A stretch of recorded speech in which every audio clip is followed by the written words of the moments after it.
Winter has officially started, and you know what that means? It's brownie season.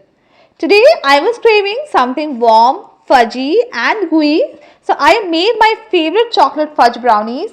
And trust me, this one hits different in cold weather. I always say brownies are not just dessert, they are therapy.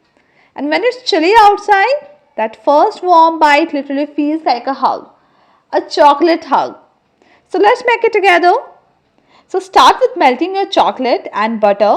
This is the most satisfying part. It literally smells like happiness. Add your sugar, mix in the curd and then fold in the flour. No fancy tools needed, no complicated steps, just simple ingredients and pure comfort. The trick to getting that perfect fudgy center? Let me tell you, don't overmix and don't overbake. When the square still has a few moist crumbs, that's your sign. Trust me, the step has saved so many batches. And let me just finish this process and I'll just show you how it feels when you just see the upper crunch. And honestly, I was sitting with the blanket scrolling reels and suddenly my brain went. And that's how I started making this brownie. And once the thought hits, there is no going back, right? So I have prepared the batter and just that and poured this gorgeous batter into a lined tray. And it already looks like a chocolate dream, right? And then bake it around 30 to 35 minutes. And this is where you need patience, which I clearly don't have. But trust me, don't overbake. So when you insert a square and it comes out with tiny moist crumbs, that is the perfect fudgy brownie stage.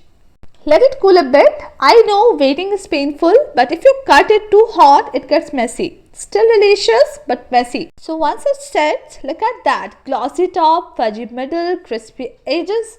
My winter is officially made. I mean, how can you not fall in love? If you are watching this while snuggled in your blanket, this is your sign to make yourself a warm bath today. And if you try it, tell me how fast it disappeared. Mine didn't survive even for 10 minutes. So make it today, not for guests, not for parties, just for you. Because winter food is all about cozy, comfort and small joys. If you like my video, don't forget to follow, like, comment and share with your friends and families. I'm sure they're going to love it. I post simple, homely, feel-good dishes that you can make any day. Your support actually helps me to share more recipes with you. Do try it today, and if you're watching from YouTube, don't forget to subscribe to my channel so that I can get you other videos as well. Also, if you enjoyed this video, give it a thumbs up. Take care and bye-bye.